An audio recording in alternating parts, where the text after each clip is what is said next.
Hello प्यारे बच्चों, जय हिंद। प्यारे बच्चों, आज हम एक बहुत ही महत्वपूर्ण वीडियो लेकर आपके सामने उपस्थित हुए हैं। प्यारे बच्चों, जैसा कि आप सभी जानते हैं कि क्लास 10th का जो रिज़ल्ट है हमारे करियर को, आने वाले टाइम को और पूरी लाइफ हमारे जो प्रोग्रेस है, सक्सेस को इफ़ेक्ट करता है। तो जिसके लिए हम सभी चाहते हैं कि जो हमारा 10th का रिज़ल्ट बहुत ज़्यादा अच्छा हो। तो हम जब 10th के रिज़ल्ट की बात करते हैं, सीबीएसई बोर्ड के एग्जामिनेशन की बात करते हैं, तो हमारे दिमाग में एक कंसेप्ट हमेशा, एक चैप्टर हमेशा, एक सब्जेक्ट हमेशा दिमाग में रहता है, जो कि है मैथ्स। हम सभी को पता है कि मैथ्स के अंदर नंबर अच्छे आ जाएँ तो बाकी तो हम कर ही लेते हैं। तो मैथ को ही आसान बनाने के लिए आज हम आपके सामने एक चैप्टर जिसका नाम है क्वाड्रेटिक इक्वेशंस लेकर उपस्थित हुए हैं। इस वीडियो के अंदर हम सीखेंगे क्या? इस वीडियो के अंदर हम इसके बेसिक्स, क्योंकि अगर आपको बेसिक आता है तो आप कहीं ना कहीं कुछ क्वेश्चंस को अटेम्प्ट कर सकते हैं। ठीक है, तो बेसिक के साथ कुछ इंपॉर्टेंट क्वेश्चंस को हम इसके अंदर डिस्कस करने वाले हैं। तो आइए स्टार्ट करते हैं इस वीडियो को। सबसे पहले हमें पता होना चाहिए कि क्वाड्रेटिक इक्वेशन क्या होती है। ये क्वाड्रेटिक इक्वेशन एक एक्स के रूप में इक्वेशन होती है। जैसा कि आप यहाँ देख सकते हैं कि इसकी जनरल इक्वेशन क्या होती है, a x square plus b x plus c is equals to 0। ठीक है, तो ये है क्वाड्रेटिक इक्वेशन की स्टैंडर्ड इक्वेशन और बेसिक इक्वेशन, जिसके अकॉर्डिंग आपको सारे क्वेश्चन करने हैं। तो इस इक्वेशन को तो आप याद कर लीजिए। ठीक है, इस इक्वेशन के अंदर एक कंडीशन लगती है कि जो a की वैल्यू है वो 0 नहीं हो सकती। इसके पीछे रीज़न है, अगर a 0 होता है तो जो x की पावर 0 के साथ मल्टीप्लाई होकर वो भी क्या बन जाएगी, 0। अगर यह x की पावर 2 हट जाती है तो ये क्या रह जाता है, b x plus c is equals to 0 which is a linear equation, not a quadratic. ठीक है, तो क्वाड्रेटिक का मतलब, जो क्वाड वर्ड है इसके अंदर क्वाड्रेटिक का मतलब ही 2 होता है। ठीक है, और क्वाड्रेटिक इक्वेशन उस इक्वेशन को हम कहते हैं जिसकी डिग्री 2 होती है। ठीक है, अब आप कहेंगे कि डिग्री क्या होती है। तो डिग्री, प्यारे बच्चों, डिग्री हम जो वेरिएबल होता है किसी भी इक्वेशन के अंदर, variable like a b c d till z, generally हम x और y वेरिएबल बहुत ज़्यादा यूज़ करते हैं। तो इनकी जो हाईएस्ट पावर किसी इक्वेशन में क्या होगी, 2 होगी, तो उसे हम क्या कहेंगे, डिग्री कहेंगे, यानी कि highest power of the variable. Clear? Variable इसको क्यों कहा जाता है, क्योंकि इनकी वैल्यू कभी भी सेम नहीं रहती, इट कीप ऑन चेंजिंग, बदलती रहती, इसीलिए हम इसको क्या कहते हैं, वेरिएबल कहते हैं। चलिए आगे देखिए, इन मैथमेटिक क्वाड्रेटिक इक्वेशन जब polynomial equation of second degree, जैसा कि मैंने आपको बताया, आप देख भी सकते हैं यहाँ पर जो x की हाईएस्ट पावर कितनी है, यहाँ पर 2 है, यहाँ 1 है, तो हाईएस्ट पावर कितनी है, 2।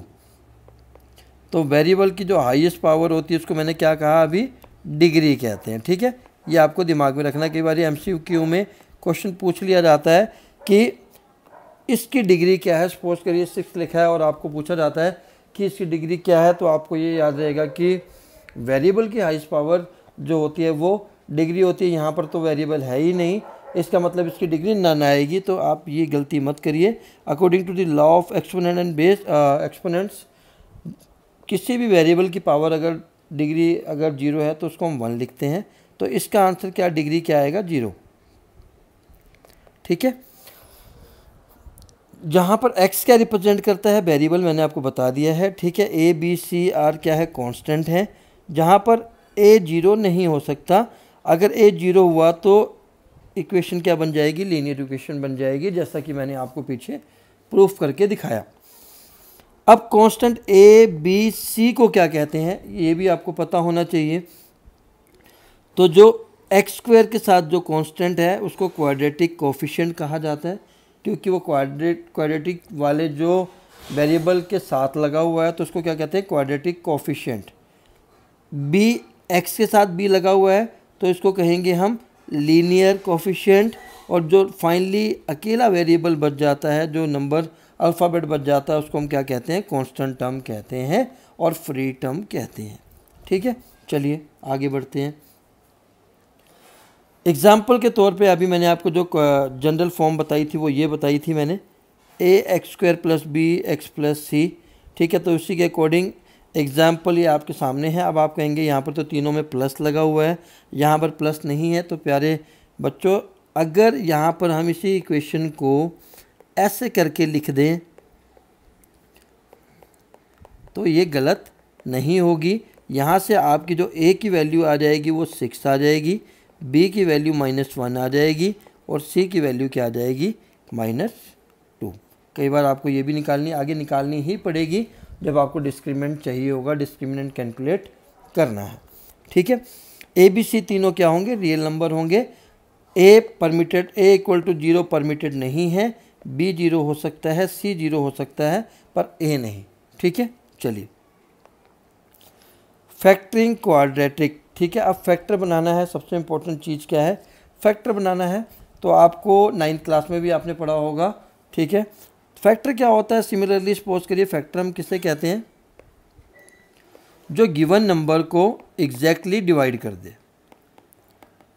और रिमाइंडर क्या बचे 0, रिमाइंडर क्या बचे 0। ठीक है, फॉर एन एग्जांपल 12 के फैक्टर कौन कौन से होंगे, 12 किस किस नंबर, ऐसा कौन कौन से नंबर है जो 12 को एग्जैक्टली डिवाइड कर देंगे। 1 हो सकता है, 2 हो सकता है, 3 भी है, 4 भी है, 6 भी है, 12 भी है। तो ये सारे नंबर इसके फैक्टर हैं। सिमिलरली हमें इस इक्वेशन के फैक्टर निकालने हैं जो इस इक्वेशन को एग्जैक्टली डिवाइड कर दें। ठीक है, तो करते कैसे हैं, ठीक इसको करने के 2 तरीके होते हैं फैक्टर निकालने के। पहला तो आप इसके x की ऐसी वैल्यू फाइंड आउट कर लीजिए जिससे हम जीरोस कहते हैं, जिसे पुट करने पर ये इक्वेशन क्या हो जाए, पूरी 0 हो जाए। ठीक है, नहीं तो दूसरा फैक्टर बनाने का तरीका होता है splitting the middle term, splitting the middle term.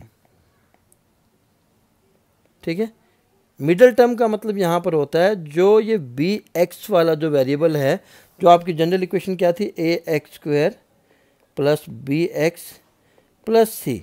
ठीक है, इसको आपने बी वाली जो टर्म है इसको आपने 2 पार्ट्स में ब्रेक करना है। किस 2 पार्ट्स में ब्रेक करना है, जब आप ए एक्स स्क्वायर यानी कि फर्स्ट और लास्ट टर्म को जब आप मल्टीप्लाई करोगे तो क्या आएगा, ए सी एक्स स्क्वायर आएगा।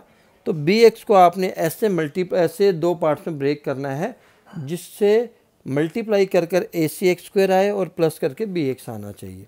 एग्जाम्पल में आपके सामने है, यहाँ दिखा देता हूँ, जस्ट अ मिनट। जैसे कि यहाँ पर एक इसी एग्जाम्पल को देखते हैं। ठीक है, x square plus x square, ठीक है, प्लस 3x माइनस 4। ठीक है, हमें ये लेना है। ठीक है, हमें क्या लेना है, इसको ब्रेक करना है। ब्रेक कर फैक्टर बनाने के लिए तो मैंने अभी आपको बताया। ठीक है, फैक्टर कैसे बनेगा, ये जो पहली टर्म है ए एक्स स्क्वायर वाली, इसको लास्ट वाली से मल्टीप्लाई करना है। तो एक्स स्क्वायर को जब आप 4 से मल्टीप्लाई करोगे तो ये आएगा 4x स्क्वायर। यानी कि आसान सी लैंग्वेज में आप समझे कि पहली वाली टर्म और लास्ट वाली टर्म को आपस में मल्टीप्लाई करना है। यहाँ 4 के साथ माइनस है तो माइनस भी यूज़ करना है, -4x स्क्वायर आना चाहिए। ठीक है, अब प्लस 3x को आपने ऐसे 2 पार्ट्स में ब्रेक करना है, जिसको प्लस या माइनस करके 3x आए और मल्टीप्लाई करके -4। तो हम क्या करेंगे, 3x को हमने कैसे किया, 3x आना चाहिए, साइन प्लस का है 3 के साथ, तो 4x माइनस 1x करते हैं अगर हम, तो 4x में से 1x माइनस करेंगे तो 3x आ गया। और 4x को जब 1x माइनस 1x के साथ जब अगर आप मल्टीप्लाई करते हो, 4x को अगर आप -1x से मल्टीप्लाई करते हो तो -4x स्क्वायर भी आ गया जो हमें चाहिए था। यानी कि ये फैक्टर ठीक है, आसान हो गया। चलिए आगे करके दिखाता हूँ मैं आपको। ठीक है, फैक्टर मैं भी स्प्लिटिंग द मिडिल टर्म कर रहा हूँ। एक्स स्क्वायर 3x की जगह मैंने क्या किया, 4x माइनस 1x माइनस 4। ठीक है, पहले 2 की ग्रुपिंग कर दी और अगले 2 की ग्रुपिंग कर दी। x कॉमन ले लिया, x प्लस 4, -1 कॉमन ले लिया, x प्लस 4। दोनों ही टर्म में x प्लस 4 कॉमन है, x प्लस 4 कॉमन ले लिया, ये ब्रैकेट में बचा x माइनस 1। तो ये दोनों इसके क्या आ गए, फैक्टर आ गए। ठीक है, और यहाँ से अगर आपको जीरोस बतानी हो तो आप दोनों ही फैक्टर को 0 के इक्वल रख देंगे। एक की वैल्यू आ गई -4, ठीक है, और एक की वैल्यू आ गई 1। ठीक है, जब आप इस पूरी इक्वेशन में आप चेक भी कर सकते हैं इसको, ऐसा नहीं कि आप चेक नहीं कर सकते। आप x की वैल्यू -4 पुट करके देखिए इक्वेशन में, मैं करता हूँ। 16 -12 -4, 16 minus 16 is equals to 0। Answer 0 आ गया। इसका मतलब जो आपका फैक्टर है -4 वो सही है। जब आप सिमिलरली 1 भी इक्वेशन में पुट करेंगे तो वो भी क्या आ जाएगा, 0 आ जाएगा। इससे आपका जो आंसर है वो चेक हो जाता है। ठीक है, तो यहाँ से आपने क्या सीखा कि ये जो टर्म है मैं आपके सामने जो मैंने नीचे लिखी हुई है, ठीक है, ये x+4 और x-1 क्या है, फैक्टर है इस इक्वेशन के, और इसको जब आप एक्सपेंड करोगे मल्टीप्लाई करके तो ये आना चाहिए। दूसरा तरीका क्या है चेक करने का, जब आपके दोनों फैक्टर बन जाते हैं आप इसको दोनों ही नंबर से अंदर मल्टीप्लाई करके चेक कर सकते हैं कि जो आपका आंसर है वो आ रहा है या नहीं आ रहा है। तो x² माइनस x+4x क्या हो गया, 3x - 4, यानी कि आपने दोनों तरीक़ों से आंसर चेक कर लिया। इसे हम कहते हैं factorising the quadratic equation. Examples of factor आपको मैंने बताया है। पहले इक्वेशन को इक्वल टू 0 कर दिया, ठीक है। Factors will be the linear expression, अभी जैसे हमने बनाया था x+4 x-1, दोनों ही लीनियर इक्वेशंस हैं।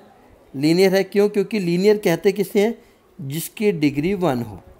डिग्री 1 क्या होती है, जिस भी इक्वेशन में वेरिएबल यानी कि x की पावर हाईएस्ट पावर कितनी होनी चाहिए, 1, जिसमें हाईएस्ट पावर 1 होगी वो क्या बन जाएगी, लीनियर।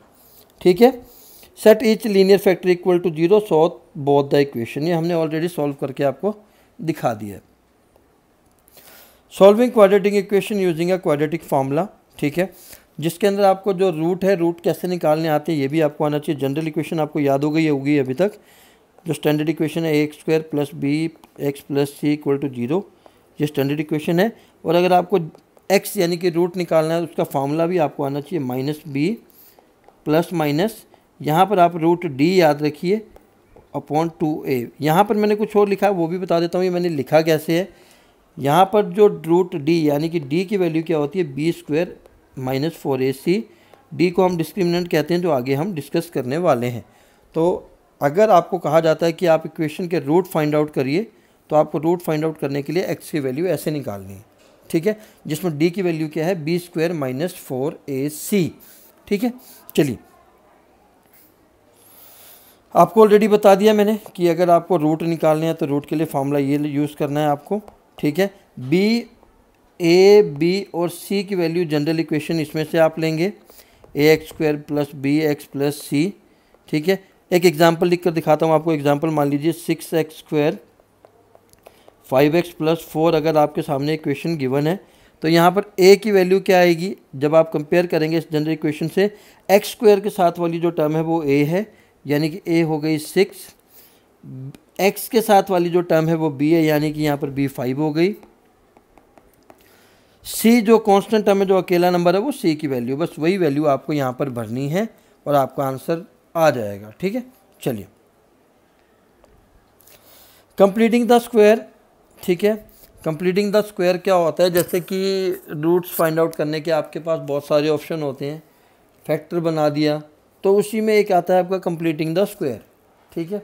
इसका एग्जांपल मैं आपको करवा देता हूँ। जैसे सपोज करिए आपके पास इक्वेशन बनती है x² + 2x + 1, ये इक्वेशन बनती है, ठीक है। कंप्लीटिंग द स्क्वायर का मतलब है कि ये जब आप इसको पूरा करेंगे तो ये स्क्वायर बनना चाहिए, ठीक है। इस इक्वेशन को जब आप सोल्व करेंगे तो फर्दर यही इक्वेशन बन जाएगी। तो इस इक्वेशन को आपने स्क्वायर के रूप में लेके आना है, जिसे हम कहते हैं कंप्लीटिंग द स्क्वायर, ठीक है। इसका पूरा प्रोसेस है, ठीक है, आगे डिस्कस करूँगा कैसे, जनरल इक्वेशन से ही होगा ये, ठीक है। चलिए सबसे पहले आपको क्या करना है, divide all the terms by a, ठीक है। a मतलब जो आपकी स्टैंडर्ड इक्वेशन में ये a है, मान लो अगर 4 होगा तो 4 से डिवाइड करना है, ठीक है। अगर 6 है तो 6 से करना है। तो जो a की वैल्यू है पूरी इक्वेशन को a से डिवाइड कर दिया। Move the number term to the right side of the equation, तो जो यहाँ पर आप जब c को भी a से डिवाइड करेंगे, इसको आपने 0 के दूसरी साइड लेकर चले जाना है। जब ये इक्वल के दूसरी साइड लेकर जाएंगे तो क्या बन जाएगा, -c/a, ठीक है। Complete the square on the left side of the equation and balance this eight, ठीक है। मान लीजिए आपको इक्वेशन में चाहिए x² + 2x + 2, कई बार आपको क्या करना पड़ेगा, यहाँ पर +2 करके ही इक्वेशन बन रही होगी, यहाँ पर 1 चाहिए होगा आपको। ठीक है, एक एग्जांपल मैं दोबारा लेता हूँ, रुको 1 मिनट। मान लीजिए आपका बनता है x² + 2x, यहाँ पर बचा 4/3। अब आपको पता है, अभी मैंने आपको बताया था कि अगर x + 1 का जो स्क्वायर होता है वो क्या होता है, x² + 2x + 1। तो यानी कि अगर हम यहाँ पर +1 कर दें तो ये स्क्वायर कंप्लीट हो जाएगा। तो अगर आप इधर +1 करेंगे तो आपको यहाँ पर भी क्या करना है, +1। यही है इसकी कंडीशन। तो यहाँ पर आप इस पूरे नंबर की क्या जगह लिख सकते हैं, x + 1 का स्क्वायर, और इस वाले को आप फ्रैक्शन वाले सम के रूप में सॉल्व कर सकते हैं। ठीक है, तो ये था कंप्लीटिंग द स्क्वायर। अब हम चलते हैं एग्जाम्पल्स पर। ठीक है, सॉल्व x² + 4x + 1। सॉल्व करने के आपको 2 तरीके बता दिए इन्होंने, कंप्लीटिंग द स्क्वायर का एग्जाम्पल लिया है। सबसे पहले आपने क्या किया, यहाँ पर a की वैल्यू 1 है तो 1 से डिवाइड करने की आपको ज़रूरत नहीं है क्योंकि सेम आएगा। फिर उन्होंने कहा था कि जो ये दूसरी टर्म है उसके जो ये c वाली टर्म है इसको इक्वल के 0 दूसरी साइड लेके जाना है। ठीक है, अब आपको ये दिमाग लगाना होगा कि यहाँ पर ऐसा कौन सा नंबर ऐड करूँ कि ये स्क्वायर बन जाए। तो आप देख सकते हैं यहाँ पर +4 किया है इन्होंने, x² + 4x। यहाँ पर अगर +4 किया है तो इक्वेशन के दूसरी साइड भी इन्होंने क्या किया है, +4। इससे क्या फार्मूला बन गया, x + 2 की पावर 2 बन गया, और यहाँ पर क्या बचा 3। जब स्क्वायर हटाएंगे तो √3 प्लस माइनस, ये आपको ध्यान रखना है। ठीक है, x + 2 की वैल्यू आ जाएगी ± √3। तो इसे कहते हैं कंप्लीटिंग द स्क्वायर। सबसे पहला क्वेश्चन चलो डिस्कस करते हैं। The area of rectangular plot is 528 square metre. The length of the plot is 1 more than twice its breadth. We need to find the length and the breadth of the plot. सबसे important क्या करना है आपको इसको late करना पड़ेगा। आपको length और ब्रेड को लेट करना है। आपको ये कैसे पता चलेगा कि किसको लेट करना है, ये सबसे ज़्यादा इम्पोर्टेंट है। इसके लिए आपने क्वेश्चन को ध्यान से पढ़ना है। जैसे यहाँ पर लिखा है कि जो लेंथ है, the length of the plot is 1 more than twice of its breath, यानी कि जो लेंथ है वो ब्रेथ की ट्वाइस से 1 मीटर ज़्यादा है। तो लेंथ तब निकलेगी जब हमें ब्रेथ पता होगी। तो इसीलिए ऐसे क्वेश्चन में हमने क्या कंसीडर किया, ब्रेथ को लेट किया। x मीटर, ब्रेथ क्या होगी, x मीटर हो गई। फिर उन्होंने कहा है कि जो लेंथ है वो ब्रेथ के ट्वाइस, यानी कि ट्वाइस का मतलब होता है 2 टाइम। ठीक है, जो यहाँ पर ट्वाइस लिखा है, ट्वाइस का मतलब होता है 2 टाइम, ब्रेथ के ट्वाइस से 1 मीटर ज़्यादा है। दोनों के साथ क्या लगाया, मीटर लगाया। ठीक है, और इन्होंने क्या, वो एरिया आपको गिवन है। एरिया का फॉर्मूला रेक्टेंगल का आपको पता ही होता है, length into breadth, 528 square metre. ठीक है, लेंथ और ब्रेथ की वैल्यू सामने पुट की, वहाँ से आप इक्वेशन बनाकर आगे एक्स की वैल्यू निकाल सकते हैं। ठीक है, चलिए, represent the following situation in a form of quadratic equation. Quadratic equation इसमें भी बनाना है। ठीक है, the product of 2 consecutive positive integer. Consecutive का मतलब होता है एक के बाद next number. For an example जैसे 4 है, 4 के अगला नंबर क्या होगा, 5। ठीक है, तो पहला कंसेक्यूटिव नंबर इन्होंने x ले लिया, तो दूसरा क्या हो जाएगा x + 1। जैसे पहला अगर 4 है तो अगला क्या होगा, 4 + 1 5। अगर पहला x है तो दूसरा क्या होगा, x + 1। इन्होंने क्या कहा है कि जो प्रोडक्ट है इन दोनों का क्या है, 306 है। तो यानी कि x और x + 1 का जो प्रोडक्ट है वो कितना है, 306। जब x को आप दोनों ही नंबर से अंदर मल्टीप्लाई करेंगे हो जाएगा x² + x = 306। 306 को आप इक्वल के दूसरी साइड लेकर जाएंगे, प्लस वाली टर्म हमेशा क्या हो जाती है, माइनस हो जाती है। तो ये आपकी बन गई क्वाड्रेटिक इक्वेशन। फर्दर आप इसको सॉल्व कर सकते हैं कंप्लीटिंग द स्क्वायर से, फैक्टर बनाकर, या assuming the value of x that can make it equal to 0। Find the roots. अब रूट की बात आ गई। ठीक है, रूट फाइंड आउट करने के 2 तरीके हैं। पहला आप फैक्टर फाइंड आउट कर लीजिए। ठीक है, बाय द फैक्टराइजेशन मेथड लिखा है यहाँ पर। तो जैसे x² - 3x - 10, मैंने अभी आपको बताया था कि आपको क्या करना है, फर्स्ट और लास्ट टर्म को मल्टीप्लाई करना है, ये बन जाएगा 10x²। ठीक है, तो आपने -3 को ऐसे 2 पार्ट्स में ब्रेक करना है, जिसको प्लस या माइनस करके -3 आना चाहिए और मल्टीप्लाई करके 10 आना चाहिए। तो सबसे पहले जब यहाँ पर 10 है, ये नंबर आपको अपने आप बताएगा कि आप कौन से नंबर ले सकते हैं। 10 किस किस के टेबल में आता है, 2 5 जो 10। ठीक है, ये 2 नंबर आते हैं और 5 - 2 करोगे तो 3 भी आ रहा है, यानी कि बन गया आपका x²। 3 के साथ माइनस टर्म है, माइनस साइन है, तो बड़े नंबर के साथ क्या होगा, -5x + 2x। आप इन दोनों को सोल्व करेंगे तो क्या -3 आ गया। ठीक है, -10। फिर आगे इन्होंने फैक्टर बनाए, तो फैक्टर यहाँ पर आप देख सकते हैं, फैक्टर बने हैं x - 5 x + 2। अब यहाँ से आपको रूट निकालना है। मैंने बताया था जो फैक्टर को दोनों को क्या करना है, 0 के इक्वल कर देना है। यहाँ से x 5 आ गया और यहाँ से आ गया -2। तो ये थे हमारे रूट्स। क्लियर। सेकंड क्वेश्चन भी सिमिलर है। 6 को 2x से मल्टीप्लाई किया, -6 को किया तो -12x² आ गया। ठीक है, फर्दर x को 2 पार्ट्स में डिवाइड किया, 4x - 3, क्योंकि 4 3 = 12 होता है, 2 6 = 12 भी होता है, लेकिन 6 को 2 से माइनस करेंगे या 2 को 6 में से माइनस करेंगे तो 4 आता है, लेकिन हमें यहाँ पर क्या चाहिए, 1x चाहिए। ठीक है, तो 4 और 3 वाला ले लिया, इसके फैक्टर बन गए x + 2, 2x - 3। जब दोनों को 0 के इक्वल किया तो रूट की वैल्यू आ गई। क्लियर। यहाँ पर हमने दिखाया भी है, देखिए। ठीक है, इसको भी आप फॉलो कर सकते हैं। Next question, solve the problem given in the example 1. John and Jivanti together have 45 marbles. Both of them lost 5 marbles each. दोनों के पास मिलाकर कितने हैं, यानी कि अगर मैं जॉन की और जीवंती की बात करूं, इनके पास मिलाकर 45 मार्बल्स हैं टोटल। अब दोनों ने कितना लॉस कर दिया, दोनों ने 5 मार्बल्स गुम कर दिए। And the product of the number of marbles they now have is 124। यानी कि जो दोनों के पास मार्बल हैं उनको जब हम मल्टीप्लाई करते हैं तो वो कितना आता है, 124 आता है।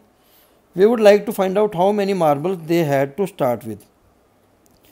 ठीक है, तो पहले किसी ऐसे क्वेश्चन में जहाँ पर कुछ भी नहीं दिया कि ये इतना इससे ज़्यादा है उससे कम है, तो आपने क्या करना है कि ऐसे में पहले को एक्सलेट कर लिया। पहले नाम जॉन का है तो जॉन का एक्सलेट कर लिया, और जीवंती के पास 45 - x हो जाएंगे ऑटोमेटिकली। आप सोचेंगे कैसे, इन्होंने कहा है कि जॉन वाले मिलाकर, ठीक है, टोटल कितने हैं, 45 है दोनों के पास। अगर जॉन की जगह मैंने x कर दिया तो जीवंती के पास क्या हो जाएगा, x को दूसरी साइड लेकर जाओगे तो 45 - x वही लिखा हुआ है। आगे इन्होंने क्या कहा है, इन दोनों में से 5 दोनों ने क्या कर दिए, गुम कर दिए। जॉन ने 5 गुम कर दिए तो x - 5 हो जाएगा। जीवंती ने 45 - x में से 5 गुम कर दिए तो 45 - 5 कितना होता है, 40 - x हो जाएगा।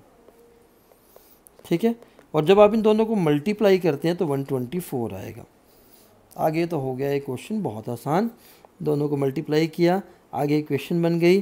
फिर स्प्लिटिंग द मिडिल टर्म की, यहाँ से इनके फैक्टर आ गए, फैक्टर से सोल्व किया तो क्या आ गए, 36 और 9।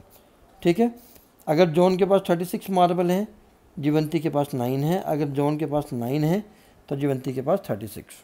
ठीक है, आशा करता हूँ आपको समझ में आ रहा होगा। अगर आपको यह वीडियो अच्छा लगा प्लीज़ लाइक और शेयर जरूर करें। आगे चलते हैं नेक्स्ट क्वेश्चन पे।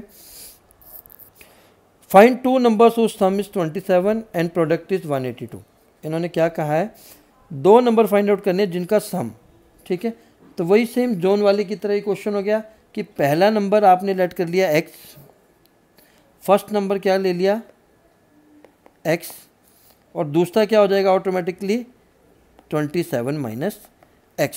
ठीक है, जैसे कि दोनों राम और श्याम के पास, दोनों के पास 27 रुपीज़ है। अगर राम के पास मिलाकर 27 रुपीज़ हैं तो राम के पास अगर 10 हैं तो दूसरे के पास कितने होंगे, ऑब्वियसली 27 - 10 तो 17। तो इसीलिए इसको 27 - x किया है। आगे उन्होंने क्या कहा है कि जो इनका प्रोडक्ट है, प्रोडक्ट का मतलब है ये x और 27 - x का जो प्रोडक्ट कितना है 182 मल्टीप्लाई करके 182 आ गया। यहाँ से क्वाड्रेटिक इक्वेशन बन गई। क्वाड्रेटिक इक्वेशन बन के फिर स्प्लिटिंग द मिडिल टर्म। ठीक है, फैक्टर आ गए। माइनस वाला नहीं हो सकता, नंबर कभी माइनस में नहीं होगा, इसलिए इन्होंने रिजेक्ट कर दिया है, ठीक है, प्लस में लिया है, ठीक है। और सॉरी यहाँ पर माइनस है, -13, ठीक है। तो x की वैल्यू 13 और 14 आ रही है। अगर पहला नंबर 13 है तो दूसरा 14 हो जाएगा, और अगर पहला 14 है तो दूसरा नंबर क्या हो जाएगा 13। इनको प्लस करेंगे तो 17 भी आ गया, और इन दोनों को मल्टीप्लाई करेंगे तो 182 भी आ गया। आपका आंसर चेक भी हो गया। Find the roots of the quadratic equation given in the question 1। Roots वही, अगर रूट की बात की और फैक्टराइजेशन का वर्ड का इस्तेमाल नहीं है तो आप इस तरीके से फार्मूले से, इस फार्मूले से जो मैंने अभी आपको बताया था, -b plus minus b square minus 4ac से कर सकते हैं, ठीक है। अब इस इक्वेशन में अगर हम देखें तो a की वैल्यू 4 है क्योंकि x स्क्वायर के साथ 4 है, b की वैल्यू x के साथ वाला क्या है b, यानी कि 4√3 है, c की वैल्यू 3 है, ठीक है। अब आपको कुछ नहीं करना है, b की जगह आपको 4√3 भरना है, यहाँ पर भी b की जगह आपको 4√3 भरना है, a की जगह आपको 4 भरना है और c की जगह 3 भरना है, और यहाँ पर भी a की जगह आपको क्या भरना है 4 भरना है, और इसको सॉल्व कर लेना है, ठीक है। तो ये था आपका रूट्स फाइंड आउट करने का तरीका। दूसरे क्वेश्चन में भी आप देखें a की वैल्यू 2 है, b की वैल्यू साथ में x के कुछ नहीं है तो इसका मतलब 1 है, c की वैल्यू क्या है 4 है। फार्मूला यही वाला इस्तेमाल करना है। सॉल्व किया तो आंसर आ गया √-31। अगर ये क्या है आता है तो एक इमेजनरी वैल्यू है तो रूट एग्जिस्ट नहीं होंगे, ठीक है। इसके लिए आगे एक कंसेप्ट बताता हूँ मैं आपको। अभी मैंने आपको बताया था कि b स्क्वायर माइनस 4ac होता है, ठीक है। चलो आगे डिस्कस करते हैं,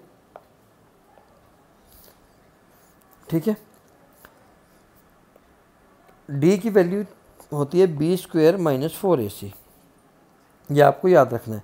जो रूट वाला था मैंने आपको बताया था x की वैल्यू क्या है -b प्लस माइनस, अगर आपको बड़ा याद नहीं होता तो d याद कर लीजिए क्योंकि d की जगह ही हम b स्क्वायर माइनस 4ac लिखते हैं, ठीक है, अपॉन 2a। जब d ग्रेटर देन 0 होगा, d इक्वल टू 0 होगा, d लेस देन 0, ये 3 कंडीशन आपकी बनेंगी, ठीक है। जब d सॉल्व करने पर, यानी कि अगर आपने b स्क्वायर माइनस 4ac को सॉल्व किया वैल्यू पुट करके b और c की, b a और c की वैल्यू पुट की, और d की वैल्यू 0 से बड़ी आती है तो इसके 2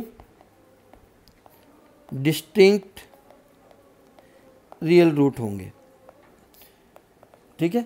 2 रियल रूट होंगे और दोनों ही अलग अलग होंगे। अगर d की वैल्यू 0 आती है तो इक्वल रूट्स होंगे, इक्वल रियल रूट होंगे, ठीक है। और अगर d की वैल्यू 0 से कम आती है तो रियल रूट एग्जिस्ट नहीं करेंगे, ठीक है। आपको ये याद रखना है। अगला क्वेश्चन देखते हैं। In a class test the sum of Shefali's mark in a mathematics and English is 30, ठीक है। इन्होंने कहा है कि मैथमेटिक और इंग्लिश के मिलाकर 30 मार्क्स हो रहे हैं, ठीक है। पिछले क्वेश्चन की तरह ये same. Had she got 2 marks more in mathematic, अगर उसको मैथमेटिक में 2 नंबर ज़्यादा मिले होते और 3 नंबर कम मिले होते हैं इंग्लिश में, तो जो उनका प्रोडक्ट था वो क्या होता 210। तो सबसे पहले बात क्या करते हैं, शिफाली के मैथ में x है, तो दोनों अगर मैथ में x हैं तो इंग्लिश में क्या हो जाएंगे, x को दूसरी साइड लेके जाएंगे तो 30 माइनस x, ठीक है। फिर उन्होंने कहा कि मैथ में 2 नंबर ज़्यादा मिले होते तो x + 2 कर दिया क्योंकि मैथ में x थे, और इंग्लिश में 3 कम होते तो इंग्लिश में 30 माइनस x थे तो 3 इसमें से कम कर दिया, और इनका जो प्रोडक्ट है वो कितना है 210। अगर आप यहाँ तक कर लेते हैं तो आपका क्वेश्चन आगे सॉल्व हो जाएगा। क्वाड्रेटिक इक्वेशन बनी, ठीक है। क्वाड्रेटिक इक्वेशन से फिर फैक्टराइजेशन मेथड यूज़ किया, फैक्टर बनने से आपके x की वैल्यू आ गई, मैथमेटिक और इंग्लिश के नंबर आपके आ जाएंगे। अगला क्वेश्चन देखते हैं। Difference of the squares of 2 numbers is 180 degree, ठीक है। The square of the smaller number is 8 time the larger number. इन्होंने क्या कहा है कि जो स्क्वायर है, डिफरेंस का मतलब होता है minus of 2 numbers is 180 degree, मतलब 2 नंबर है जिनके स्क्वायर को माइनस करेंगे। अगर हम मान लो अगर एक एग्जांपल हूँ 5 का स्क्वायर और 4 का स्क्वायर, जो भी दो नंबर है इनका नंबर 180 आना चाहिए। एक एग्जांपल है, इनका नहीं आएगा मुझे भी पता है, मैं सिर्फ आपको एग्जांपल देने के लिए करवा रहा हूँ। और आगे क्या कहा है उन्होंने, the square of the smaller number is 8 time the larger number. ठीक है, तो सबसे पहले इन्होंने क्या किया, लार्जर नंबर को x ले लिया और स्मॉलर नंबर को y ले लिया। ठीक है, आगे इन्होंने क्या कहा है कि इन दोनों के स्क्वायर का डिफरेंस, इन दोनों का स्क्वायर कर दिया और डिफरेंस कर दिया कितना है 180। ठीक है, और आगे क्या बोला है इन्होंने कि स्क्वायर, जो छोटे नंबर का स्क्वायर है वो 8 टाइम है लार्जर नंबर का। तो छोटा नंबर हमारा y था, ठीक है, और बड़े नंबर के 8 टाइम हो गया। ठीक है, तो यहाँ से आपने फिर से क्वाड्रेटिक इक्वेशन बन गई और आगे सॉल्व कर लिया, आंसर आ जाएगा। मेन चीज़ क्या है कि जब आप करने बैठेंगे आपको एक क्वेश्चन ध्यान से पढ़ना है। ठीक है, जैसे इसने कहा है कि दो नंबर्स का जो स्क्वायर का डिफरेंस है, दोनों का स्क्वायर कर दिया, उसका डिफरेंस कर दिया, 180 आ गया। फिर उन्होंने कहा कि जो स्मॉलर नंबर है, स्मॉलर हमने y माना था, उसका स्क्वायर, स्मॉलर नंबर का स्क्वायर, यहाँ लिखा है square of the smaller number is 8 time the larger number. Larger number क्या है, x। दो इक्वेशन बन गई, यहाँ से क्वाड्रेटिक बनी और फिर वही आगे तरीका है। ठीक है, very very important question of this chapter that may come in examination, so be careful. The values of the k each of the following quadratic equations so that they have to equal roots. मैंने अभी बताया था 2 equal roots कब होंगे, जब d की value क्या होगी, 0। आपको यही याद रखनी है, ज़्यादा यही यूज़ होती है। b square minus 4ac, D की वैल्यू क्या होती है, b स्क्वायर माइनस 4ac। अगर आप इसको सोल्व करते हैं तो ये 0 आती है। इन्होंने इस क्वेश्चन में ऑलरेडी बताया है कि इसके जो रूट्स हैं वो इक्वल हैं और 2 इक्वल रूट्स हैं, तो आपको कुछ नहीं करना है, डी की value b square minus 4ac लिख कर इसको 0 के इक्वल लिखना है। a की वैल्यू 2 है, ठीक है, b की वैल्यू k है, b की जगह k पुट किया, k स्क्वायर।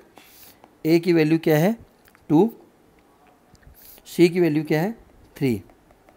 ठीक है, ये कितना आ जाएगा 24, k square minus 24 is equals to 0। 24 को दूसरी साइड ले जाऊंगा, स्क्वायर हटाऊंगा तो रूट लग जाएगा, रूट आपको सोल्व कर लीजिएगा तो ये आ जाएगा। ठीक है, तो ऐसा ही क्वेश्चन पेपर में आने के चांस होते हैं। Find the value of k when they have equal roots. Clear, तो इक्वल रूट्स वाला ही क्वेश्चन ज़्यादा आता है, जहाँ k की वैल्यू आपको निकालनी होती है। आपको कुछ नहीं करना है, b स्क्वायर माइनस 4ac को 0 के इक्वल लिखना है और सोल्व कर लेना है। और मैंने बताया था इक्वल और इक्वल रियल रूट्स कब होते हैं, जब d 0 होगा, और जब d ग्रेटर देन 0 होगा तो इक्वल नहीं होंगे, डिस्टिंक्ट होंगे। डिस्टिंक्ट का मतलब होता है अलग अलग रूट्स होंगे, 2 डिस्टिंक्ट रियल रूट। ठीक है, जैसे एक -4 आ जाएगा और 3 आ जाएगा, ये अलग अलग है, और इक्वल में दोनों ही -3 आएंगे। ठीक, यही फ़र्क है। तो प्यारे बच्चों, आज के लिए इतना ही, फिर मिलते हैं। अगर आपको वीडियो पसंद आया तो प्लीज़ इसको ज़्यादा शेयर करें। ठीक है, हम और इम्पोर्टेंट क्वेश्चन जो CBSE में लास्ट ईयर आए हैं इस चैप्टर के ऊपर, हम उस वीडियो को बहुत जल्दी रिलीज़ करने वाले हैं। तो आज के लिए प्यारा इतना ही, फिर मिलते हैं आपसे, तब तक के लिए जय हिंद, जय भारत।